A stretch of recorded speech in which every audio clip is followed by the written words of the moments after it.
আপনারা তো মব করতে পারতেন, এখন তো আর মব করতে পারছেন না। এজন্য সংসদে এক কথা, রাজপথে এক কথা, টক শোতে এক কথা, একটা জনমত তৈরি করার চেষ্টা করছেন, জনগণকে বিভ্রান্ত করার চেষ্টা করছেন। আরেকটা জিনিস কি, স্বাধীনতা চর্চা অবশ্যই করা দরকার, স্বাধীনতা থাকতে হবে, মত প্রকাশের স্বাধীনতা এটি মৌলিক অধিকারের মতো।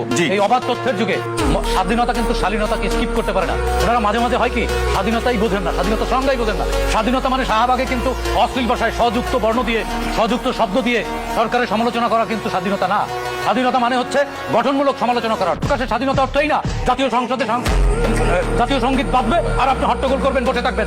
রাজনীতি হচ্ছে ডে ওয়ান থেকেই তো আপনারা শস্যের মধ্যে ভূত দেখেন। আসলে তো ভূত হচ্ছে বিরোধী দল। ৭১ থেকে বিরোধিতা করে ২০২৬ পর্যন্ত এই লাল সবুজের পতাকার সাথে সর্বশেষ আপনাদের সাদিক কায়েম পয়লা বৈশাখের অনুষ্ঠান বন্টন করার জন্য সামাজিক যোগাযোগ কথা মনে আছে, 96 এর কথা মনে আছে। তো ২০০৮ সালের নির্বাচনে আপনি না গেলে আমরা গেলাম, মনে আছে সেগুলো? শোনেন, বিশ্বাসঘাতক, বাংলাদেশের স্বাধীনতার সাথে বিশ্বাসঘাতকতা আপনারা করেছেন। 86-এ গণতন্ত্রের সাথে স্বাধীনতার সাথে আপন আপনারা করেছেন। 96-এ শেখ হাসিনার সাথে আপনারাই লিয়াজু করেছেন।